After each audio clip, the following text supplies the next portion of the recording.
Welcome to Venezuela Insider, the only place in Venezuela for expats, digital nomads, entrepreneurs, investors, travelers, and related internationals. For more information, venezuelainsider.com.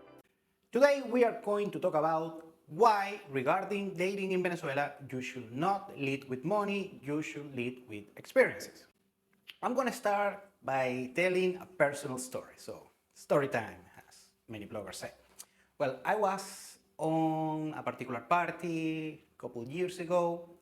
It was a high-end, it was an event that I assisted, and I saw this beautiful Venezuelan women, of course, is in Venezuela.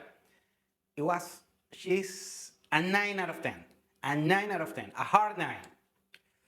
The girl is beautiful, beautiful, beautiful. The skin was beautiful, long, sleek hair like many Venezuelans have. She's skinny but slender, but with nice body. I mean, she had, of course, the big breast implants and so on, but the face, everything. She was gorgeous. A 9 out of 10. And I just bumped to her just a little bit, and we talked a little bit.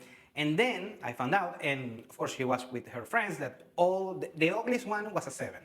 I mean, we just get to know each other. I mean, I just see it a little bit, so it wasn't a big deal.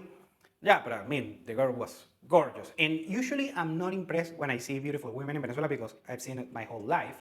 So usually I'm not impressed by any given Venezuelan female because I'm accustomed to that at this point. But I mean, she had, a je ne sais quoi, a very particular characteristics, 9 out of 10. Very good.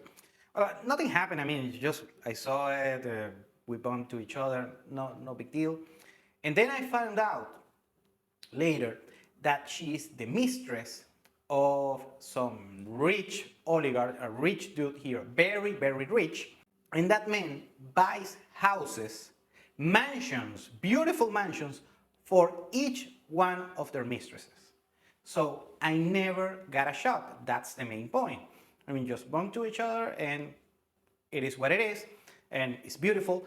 And in that story, I mean, nothing happened really, but that story, humbled me and kept me humble, keeps me humble, thinking that those are the guys that are sleeping and having this particular kind of women. So I'm telling this story is because trying to humble you as well, if you are, let's say, someone, Western citizen that makes, let's say, 70K or 100K per year, and you think you're a big shot, and by the way, you have those conditions, you can do pretty fine, trust me, but humble yourself because we have here people who are millionaires and even in some cases billionaires in a country that is very impoverished. So those guys stand out a lot. So if you think that because you make, $5,000 per month or something like that, believe me, that's just the bare minimum in order to deal with the Venezuelan hotties. Now, I'm not saying this to discourage you because actually I still believe that Venezuela is the best dating market for 8, for hard 8 or hard 7, soft 8. That's kind of the sweet spot that you can get here that you cannot get on the rest of the world consistently with a reasonable ROI, because those women, the 7s and 8s, for instance, in the United States, you have to be a very big shot. And the same thing even in Colombia. Well, Colombia also has a bunch of 7s and 8s. Those are the sweet spots. So the point is that you need to know how to manage the situation regarding, of course, your personal situation, the body situation, and the market, because those are the kind of women that go to the high end echelon of Venezuelan society. So before we continue, I want to give a quick review on Venezuelan economics. Around over 50% of the Venezuelan people make something around $100 per month. There is a cohort around, let's say, 40% of Venezuelans that make between $100 and $300 per month. And just a tiny, tiny fraction 0.2%, according to one economic firm, makes over $1,000 per month. 0.2%, $1,000 per month. Keep that in mind. I'll say it's bigger than that, but just a handful of Venezuelans make over $1,000 per month. That's actually the threshold in order to have a decent standard of living within Venezuela. But finding the thousand amount income in Venezuela is very, very hard. So that's why very few people make it. And within that cohort, 0.0, I don't know, percent make millions. They have it all. They conquer the world. They are dating the baddies. They are doing everything they want. So a lot of the, not all, but a lot of the very, very high-end, beautiful Venezuelan women, which are a lot, by the way, they are all drawn to this very tiny cohort of millionaires that we have in Venezuela.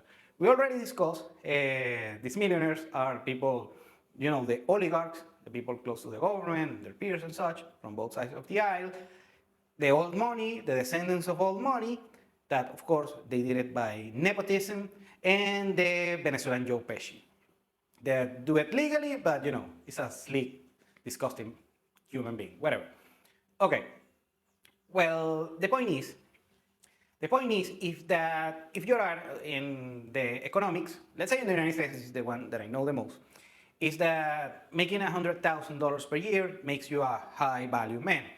And very good. If you make $100,000 per year and you're in Venezuela, you're gonna be pretty much, and also you have the skills that make you the 100K per year, and also you have the gravitas of your first world passport, your Western passport, your tier A passport.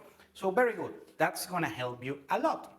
But still, you are way below that very tiny niche fraction of men that makes millions, in some cases billions.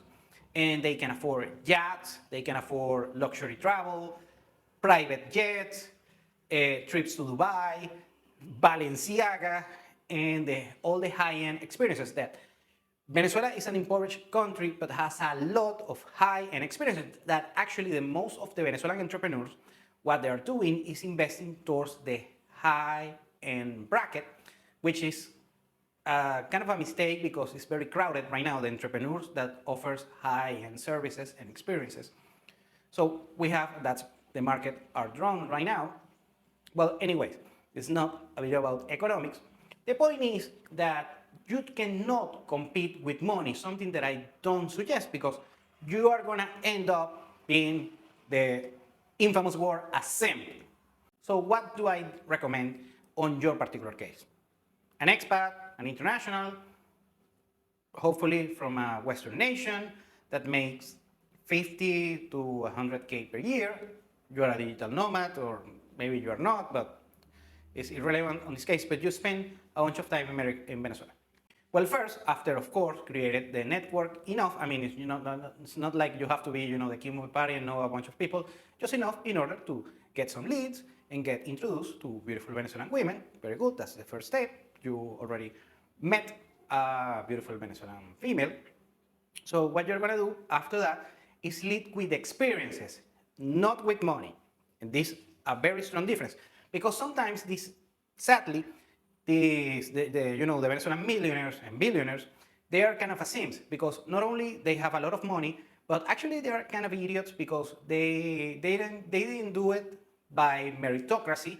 They did it because it's easy for them, either close to the government or because they are rich kids that basically are idiots.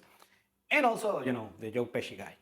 Okay, so what happens is you're not gonna be cheap, of course, but you're gonna lead with the experiences. Not only with, going to nice places and nice amenities here, but also being fun yourself. You come from another country, so you have another culture. Sell that culture, sell the cool things about that culture, the intangibles. And that's probably the key ingredient that you need if you come from abroad, is selling your culture, selling that you are a well-established man, a worldly man, a very well-spoken man, but don't do it with money. Of course, pay the tab, pay the bill, don't go Dutch. That goes from here to Europeans, not for Americans and Canadians. because they know what they're doing most of the time.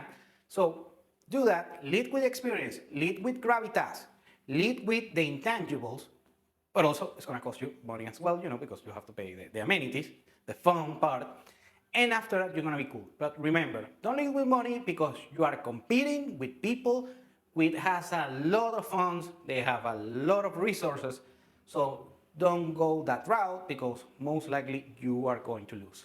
Thank you for watching Venezuela Insider. Please like, share, and subscribe. Follow us on social media. If you want to work with us, VenezuelaInsider.com. Thanks again and have a nice day.